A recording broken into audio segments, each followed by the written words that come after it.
This is Gene Key, Skyserve, Texas News. From the Texas News Digest, the latest on a fatal shooting involving an off-duty Dallas police officer. The mother of a Dallas man who was gunned down inside of his Dallas home by a police officer who said she mistook his apartment for her own, says investigators still haven't given her family an accounting of what happened. Allison Jean, whose 26-year-old son, Botham Jean, was killed Thursday by Officer Amber Geiger, said at a news conference Monday that she's asked a lot of questions but told there are no answers yet. Lawyers for the family questioned why it took 3 days for Geiger to be charged. She was only booked on a manslaughter charge Sunday night. The group Mothers Against Police Brutality said the arrest is a first step towards justice and accountability.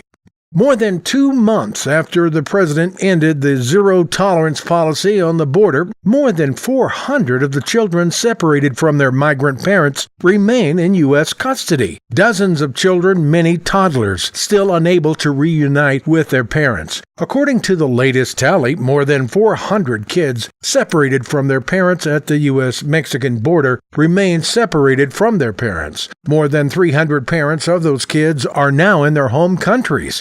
From the Texas Business File, AT&T says the idea of bringing high-speed internet to any location that receives electricity isn't a pipe dream. The Dallas-based telecom giant announced Monday that it's taking the next step towards commercial deployment by starting discussions with technology suppliers about building equipment for Project AirGig. Next year, AT&T hopes to expand equipment-filled trials with a goal of eventually making the gigabit speed internet as widespread as electricity. There's no firm date on when the technology deployment is more widely accessible. Nearly 1/3 of the U.S. doesn't have access to high-speed internet.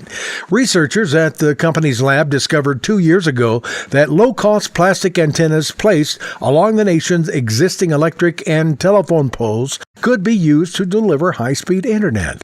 From the Texas School Bus Rescue File, a Southeast Texas school district says 3 of its students took control of a school bus after the driver became unconscious and later died. The Sealy School District said Friday that the school bus and its driver, Gerald Gardner, had just picked up students at a junior high school and was leaving the campus when he lost consciousness. The 3 students took the wheel and safely parked the bus. This is Gene Key reminding you to visit us on YouTube, Facebook, or Tumblr at Skyserve News Service.